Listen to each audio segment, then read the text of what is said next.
Bonjour à tous et bienvenue dans ce nouvel épisode de Chronique de vie. J'espère que vous allez bien.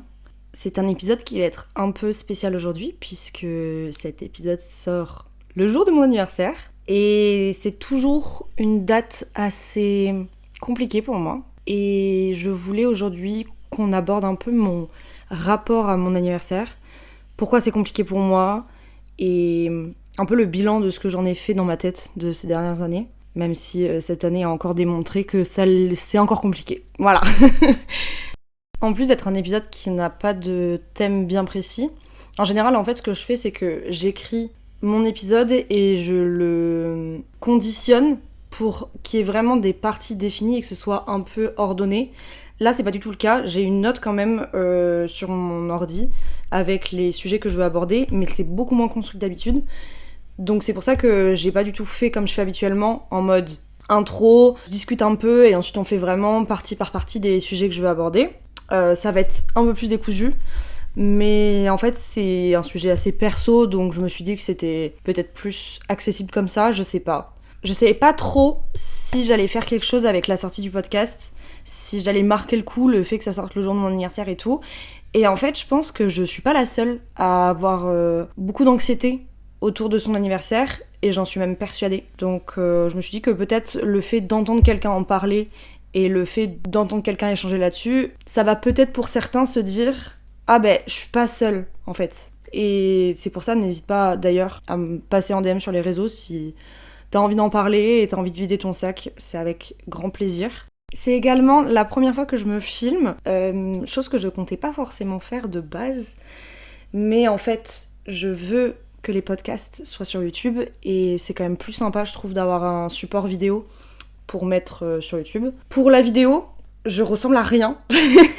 Je rentre littéralement de la plage et en fait là, j'étais donc à une plage à Biarritz en train de bronzer et j'ai vu des dauphins. Et sachant que ça fait une bonne semaine à l'approche de mon anniversaire que je suis hyper anxieuse. Et en fait, ce matin, vu que j'avais mal dormi cette nuit, j'ai fait que me rendormir, me réveiller sur mon canapé alors que je faisais des trucs. En plus, je bossais. Et je suis allée à la plage en me disant, bon, ça va te changer les idées, tu vas bronzer un peu, ça va être cool, machin. Et en fait, sur le sable, j'ai vu depuis l'eau des dauphins, il y en avait 7, et qui étaient vachement près de moi. Genre vachement près, en fait, du rivage. J'étais trop contente.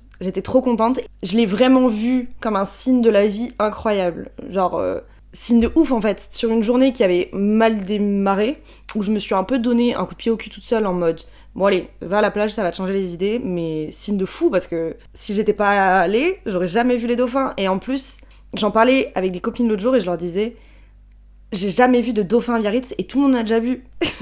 Je suis trop contente. Et ils étaient tellement près, je pouvais les voir en détail. Je suis trop contente. Je vous ai fait une story pour ceux qui me suivent sur Insta, où je vous les montre. Bref, j'ai totalement dérivé du sujet principal. Donc, pour quand même un peu structurer, dans l'épisode du jour, on va parler de mon rapport à l'anniversaire. On va parler de pourquoi c'est toujours un peu une date compliquée. Je vais pas vous donner des raisons très concrètes parce que ça reste quand même ma vie privée et je suis pas à l'aise sur le fait de parler de ma vie privée, mais je vais aborder vite fait. J'ai trop envie de faire un point sur l'année de mes 23 ans avec vous, parce que là du coup je vais avoir 24 ans. Le jour où sort le podcast, j'ai 24 ans ce jour-là. Et je vais un peu, vous dire un peu ma façon de penser et ce que j'en ai déduit en gros de tout ça en fait.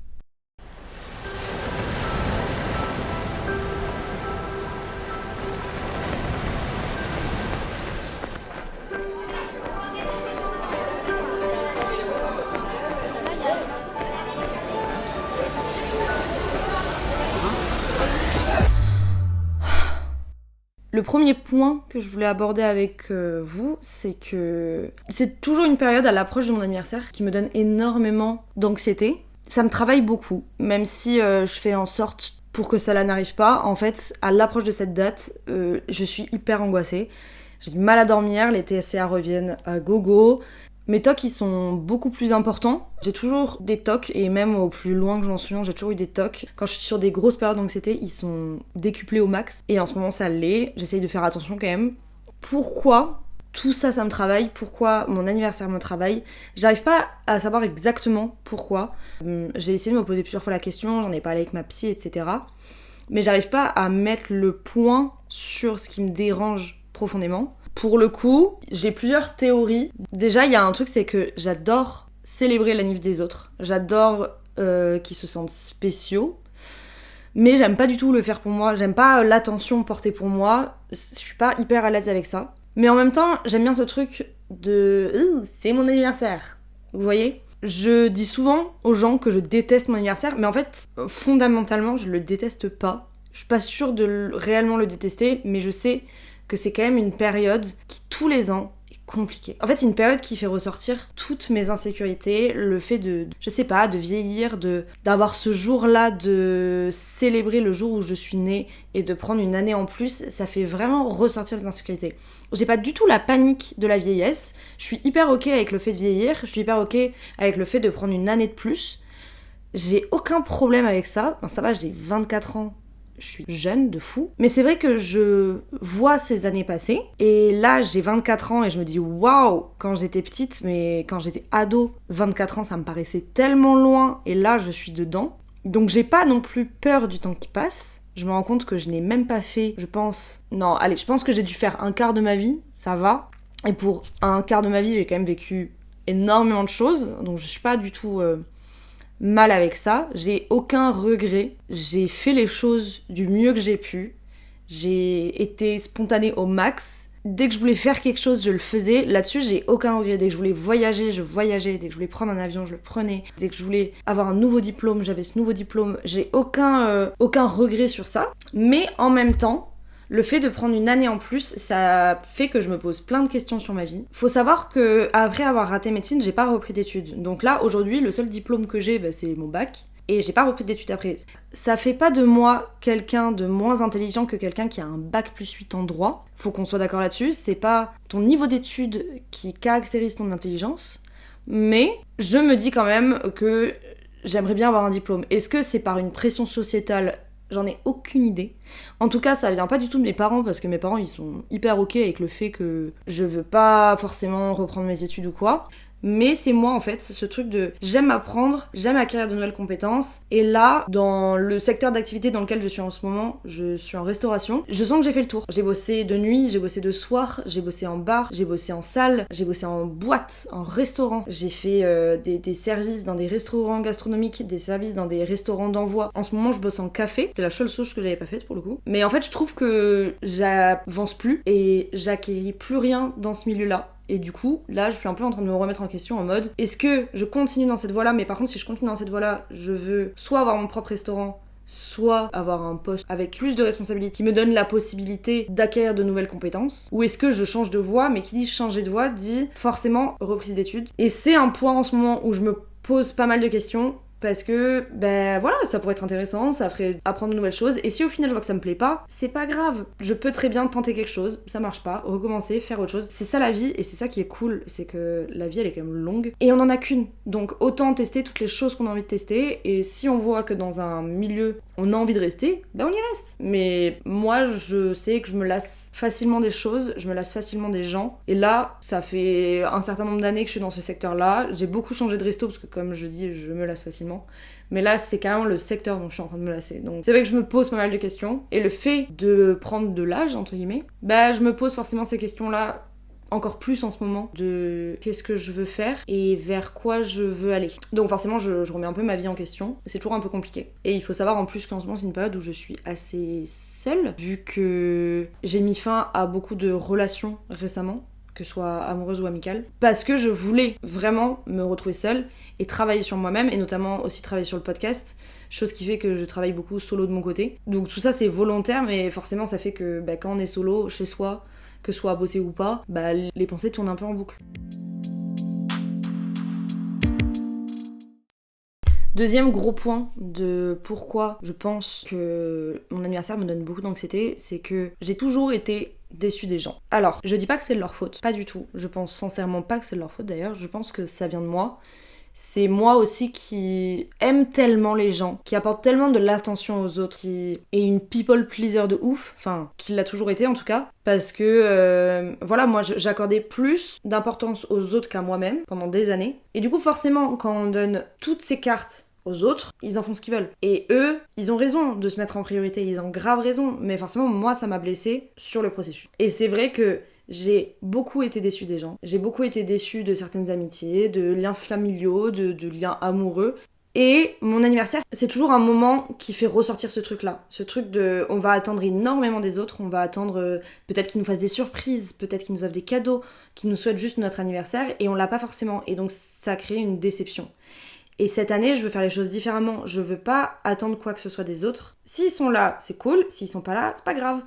Et chacun fait sa vie. Le travail aussi que j'ai fait récemment, cette dernière année, le fait de vouloir aujourd'hui me passer en priorité, je ne veux plus donner toute ma confiance aux autres et je ne veux plus donner autant aux autres que ce que je donnais avant. En fait, j'aimais tellement les autres, je donnais tant aux autres que il y avait plus de place pour moi, il y avait plus de place pour que moi, je m'aime, pour que moi, je me donne. Et cette année, je veux vraiment faire les choses différemment. Je veux me donner autant d'importance que je donne aux autres. Ça n'empêche pas que je suis comme ça, j'aime les gens profondément, je suis amoureuse de l'humain. Et je veux continuer à être comme ça parce que je trouve que c'est un super beau trait de caractère. Où aujourd'hui, les gens sont quand même très... Enfin, je trouve que les gens perdent énormément de leur humanité et énormément de leur altruisme. Aujourd'hui, je veux continuer à être comme ça. Mais pour autant, il faut sincèrement que je me place en priorité. Je peux rester altruiste en me plaçant en priorité. Et je veux aimer les autres, mais d'abord m'aimer moi-même. Et c'est ce sur quoi j'ai travaillé toute cette dernière année et ce sur quoi je veux continuer à travailler. C'est moi me donner les lingots d'or et les pépites d'or les donner aux autres. Pas tout garder pour moi, mais le principal est pour moi. D'où ça vient ce truc d'être déçu par les autres? En fait, j'ai une sorte de petit traumatisme de mon anniversaire. Il y a quelques années, pour mes 20 ans, j'ai voulu organiser un gros truc avec amis et famille et en fait, pour des raisons qui sont très valables, mes amis ont tous annulé à la dernière minute. Et au lieu de me dire, bah...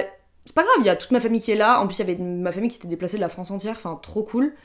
Notamment mes cousines dont je suis très proche et que j'adore. Au lieu de me concentrer en fait sur le positif, et en me disant je vais quand même passer une bête de journée avec ma famille, c'est trop cool, je me suis concentrée sur le négatif et je me suis sentie hyper abandonnée. J'ai été hyper déçue et je garde vraiment un truc de ça qui a été hyper dur. Ça n'enlève pas, bien sûr, que ma peine elle était ultra légitime, bien évidemment. Je reviens pas en arrière en me disant t'étais trop bête. Pas du tout. Ma peine était ultra légitime, forcément ça fait de la peine quand tous tes amis annulent vraiment pour le jour J.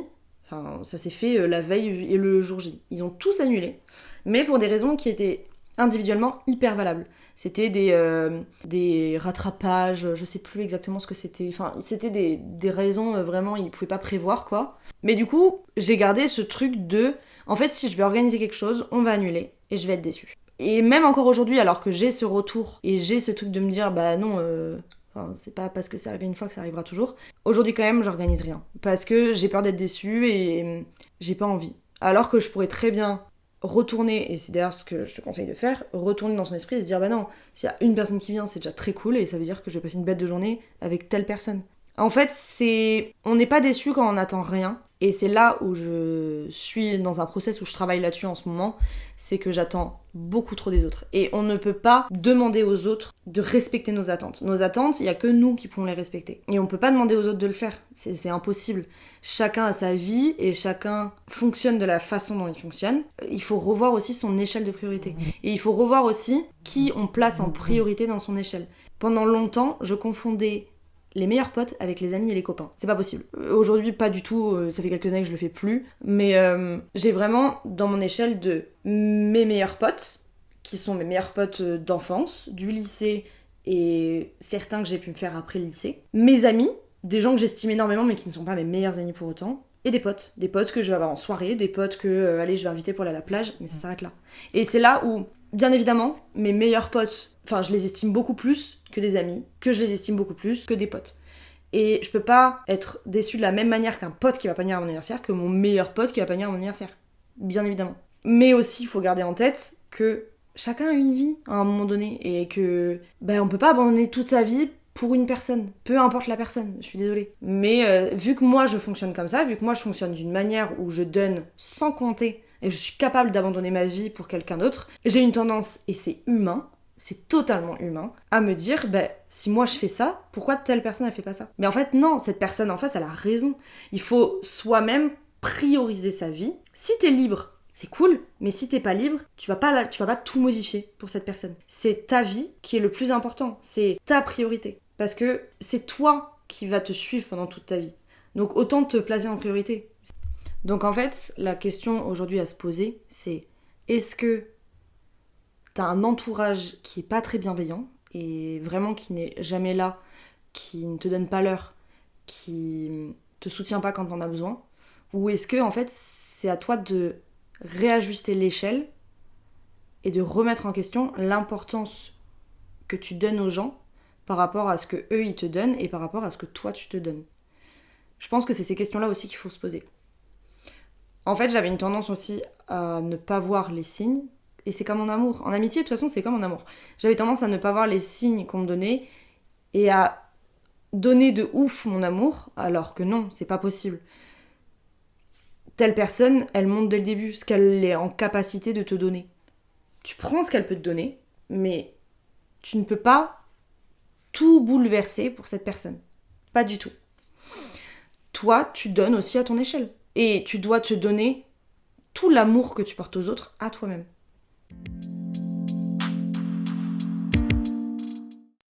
En vrai, je me plains d'être déçue par les autres et tout, mais c'est vrai que ces 2 dernières années, parce qu'avant je m'en souviens pas trop la vérité, mais ces 2 dernières années, mes anniversaires, ils étaient genre trop bien. L'année où j'étais en Australie, je rentrais en France fin juin, et avant de rentrer, vu que j'étais en Australie, je voulais absolument passer par les Fidji. Les Fidji, j'ai toujours voulu les faire, et c'était en fait juste à côté de l'Australie, donc je me suis dit, si je le fais pas maintenant, je le ferai pas. Enfin, depuis la France, c'est genre 2 à 3 000 € aller-retour pour aller aux Fidji, et encore je pense que je suis mignonne. Alors que depuis l'Australie, dans mes souvenirs, c'était genre 200 balles. Enfin, c'était bidon. Je crois que j'avais pris l'avion à Brisbane, pas loin des Fidji, quoi, quand t'es sur la côte est. Et en fait, à cette époque-là, je vivais avec mes anciens colocs dans une maison à côté de Early Beach, pour ceux qui voient. En gros, c'est entre Cairns et Brisbane.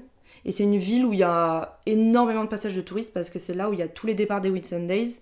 Et les Whitsundays, c'est toutes ces îles où notamment il y a une énorme plage blanche où il y a été tourné Pirates des Caraïbes. Et il y a plein d'îles, etc. Et il y a aussi la Grande Barrière de Corail qui passe par là. Donc il y a énormément de passages de touristes par Early Beach, et c'est vraiment un point touristique hyper important. Mais il y a 3 rues dans cette ville, et moi et mes colocs, on habitait et on travaillait là-bas pendant des mois. Et ces gens sont devenus clairement ma famille de cœur. C'est des personnes que j'estime énormément aujourd'hui, et je sais qu'eux m'estiment énormément aussi.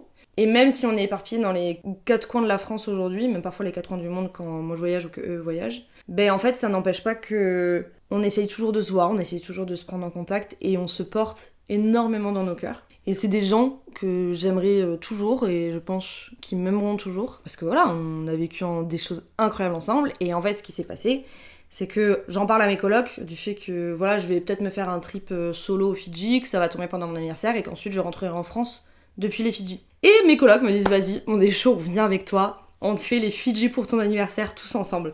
C'est le meilleur cadeau qu'on aurait pu me faire, parce que du coup c'était génial. J'étais une semaine avec mes potes aux Fidji, c'était trop bien, c'était vraiment trop bien. Moi je suis rentrée en France en suivant. Au final il y en a 2 du groupe qui sont rentrés en France aussi, et les 2 derniers du groupe sont repartis en Australie après. C'était génial, c'était la meilleure façon pour terminer notre colloque, et pour moi c'était franchement un de mes meilleurs anniversaires.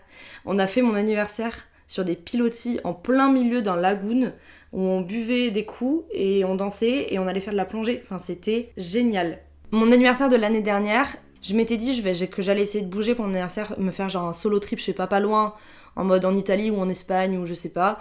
Au final, ça s'est pas fait parce que je travaillais, et en plus je travaillais énormément et je ne pouvais pas poser de jour. J'ai fait une journée plage, et en fait le soir, une de mes meilleures potes de Lacanau descendait pour passer 2 jours avec moi. Et en fait mes parents m'ont fait une surprise, donc ma mère et mon beau-père, et sont arrivés depuis Bordeaux en mode surprise, et en fait du coup on a passé les 2 jours tous les 4. Et c'était trop cool, c'était trop chouette. Donc je vois quand même ce truc ultra positif, mais c'est vrai que l'anxiété a une tendance à me rendre un peu pessimiste. Alors pourtant je suis hyper positive dans la vie de tous les jours. Voilà, en fait. Et il faut aussi que j'arrive à me contenter des belles choses. Je pense que c'est important aussi d'ouvrir les yeux et de voir ce qu'on a en face de soi et se dire mais non, en fait tout n'est pas pourri, voir les belles choses que quand on est pessimiste on a tendance à ne pas voir en fait. Mais moi les belles choses là je les vois et ça va être super en fait. J'aimerais faire avec vous un petit point sur l'année de mes 23 ans. Cette année, ça a été une année de montagne russe, que ce soit bien émotionnelle ou même sur ma vie. Déjà, au tout début de l'année de mes 23 ans, donc à chaque fois, mon anniversaire tombe en juin, donc à chaque fois le début c'est l'été. Ça a été un été qui a été compliqué émotionnellement. J'ai atteint, je pense, le plafond de mes limites, version émotionnelle et version ma dépression. Et c'est cette année-là où j'ai décidé de vraiment prendre le taureau par les cornes et au début de l'été, j'ai commencé mes antidépresseurs, qui a été une énorme décision pour moi, qui a été très dure aussi à encaisser, ce fait qu'en fait j'avais besoin d'aide médicamenteuse, c'est comme ça qu'on dit, alors que je refusais même de prendre un Antadis pour mon endométriose. Mais en fait, cette prise d'antidépresseurs m'a sauvé la vie. Je vais faire un épisode sur les antidépresseurs, pas en parler pour les glorifier parce que c'est pas mon but du tout, ça reste quand même des médicaments qui sont forts et qui sont lourds. Aujourd'hui en plus je suis à des doses assez élevées, mais les antidépresseurs aujourd'hui ça m'a sauvé la vie, littéralement. Aujourd'hui je ne serais pas là à vous parler si je n'avais pas commencé mon traitement, clairement. Donc ça a été ma sortie de dépression après quand même 4 ans. Donc c'est vrai que ça a été une nouvelle vie qui s'est montrée à moi, une nouvelle vie où j'étais pas en dépression et ça c'était genre waouh, qu'est-ce qui se passe? Donc ce réajustement social il a été hyper dur à faire pour moi, très sincèrement. Ce truc de ok, ça va, ma vie ça va, je suis en train de renouer avec celle que je suis et celle que j'ai perdue ces 4 dernières années. Et donc forcément ça a été une année de réajustement, une année où j'ai renoué avec mes anciennes passions.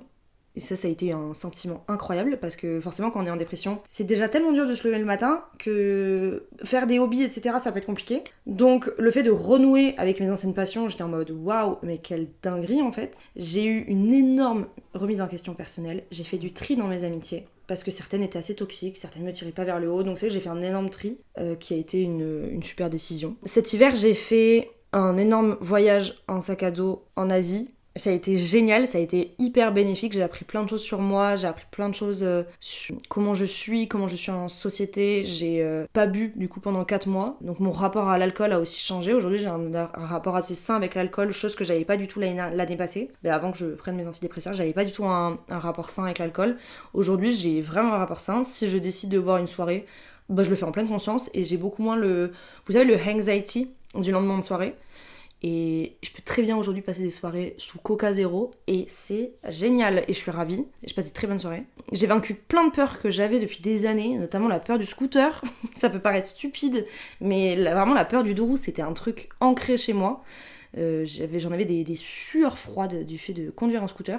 Aujourd'hui j'ai quand même acheté un scooter, donc pour vous dire, et je ride sur les routes de Biarritz comme une folle. J'ai eu un retour en France qui a été assez compliqué après l'Asie. C'est vrai que toujours la transition voyage-France, c'est compliqué. Je sais pas si vous voulez que je vous fasse un épisode sur mon rapport au voyage et ces leçons que j'apprends à chaque fois. Dites-moi, ça pourrait être assez intéressant. Je sais pas si ça vous intéresserait. En rentrant en France, il y a eu quand même, je pense qu'il y a été le plus compliqué, c'est de me rendre compte en fait qu'une adulte et qu'au bout d'un moment il faut aussi prendre ses responsabilités. Donc ça a été toute mon installation dans cette vie d'adulte. Ça faisait quand même des années que tous mes cartons, tous mes meubles étaient dans les garages de mes parents. Là c'est bon, j'ai tout ramené avec moi à Biarritz. J'arrête aussi ces logements pas à l'année, ces trucs bourbiers où je suis pas sur le bail, où j'ai ma maison à l'année, je suis sur le bail, c'est officiel, j'ai mon nom et j'arrête de vadrouiller partout. C'était quelque chose qui me convenait plus, ça m'a convenu pendant des années, ce fait de pas avoir de pied-à-terre, mais aujourd'hui j'ai besoin d'un pied-à-terre, même si je continue à voyager. J'ai quand même besoin d'avoir un endroit qui est mon chez-moi, qui est ma safe place. Pas un endroit physique dans le sens la maison, parce que clairement je pourrais revoyager pendant 6 mois et remettre toutes mes affaires dans un box. Mais ce box sera Biarritz. Ma safe place, c'est le Pays Basque. C'est un endroit où je me sens chez moi, vraiment. Et ça, c'est hyper important pour moi. Pour ma santé mentale, c'est hyper important de savoir qu'il y a un lieu dans lequel je me sens chez moi. Il y en a d'autres. Early Beach, c'est un endroit où je me sens chez moi. Lombok, c'est un endroit où je me sens chez moi. Mais aujourd'hui, là, je suis à Biarritz et je suis contente de savoir que je me sens chez moi ici. C'est une année aussi où j'ai beaucoup plus accueilli mes sentiments et beaucoup plus accepté d'être vulnérable. J'ai ce truc où j'ai toujours ce besoin de perfection, cette couronne de perfection au-dessus de ma tête, et j'ai du mal à me sentir vulnérable, et j'ai du mal à accepter mes sentiments qui me traversent, et c'est aujourd'hui quelque chose que je fais beaucoup plus. Et le fait de dire aussi quand ça va pas, le fait de dire là je vais pas bien, et là ok, qu'est-ce que je dois faire moi pour aller mieux, et voilà, ça fait partie de tout ce processus de confiance en soi, etc., dont on parlera dans d'autres épisodes. Je vais pas rentrer plus dans les détails. Mais surtout, cette année, j'ai créé quand même le podcast. Bon, il aurait dû sortir plus tôt. Voilà, il y a eu quand même des hauts et des bas. J'ai quand même, cette année, enfin créé le podcast, et ça faisait des années que c'était une petite idée au coin de ma tête, donc je suis trop contente. Je suis trop contente, et ça, c'est quand même une grosse dinguerie sur l'année de mes 23 ans. Je voulais faire un point sur tout ce que j'en ai déduit, tout ce que ça m'a apporté, toutes ces remises en question sur mon anniversaire, sur mon rapport à l'anniversaire, mais en fait, je l'ai fait grave pendant l'épisode. Le seul truc que je voulais absolument dire, c'est que je pense que le jour de son anniversaire, c'est le jour parfait pour être égoïste. Je vais faire un épisode sur l'égoïsme, parce que je trouve que c'est un mot qu'on a grave diabolisé, alors que c'est hyper bien d'être égoïste, et c'est hyper important. Mais le jour de ton anniversaire, c'est le jour où toi tu es né. C'est le jour où tu vas acquérir une année en plus. Ce que t'en fais ce que tu veux. Si t'as envie de passer la journée à regarder des séries en mangeant des bonbons, eh bien passe la journée à regarder des séries et à manger des bonbons. Si t'as envie de faire une énorme soirée à 50 personnes, fais une énorme soirée à 50 personnes.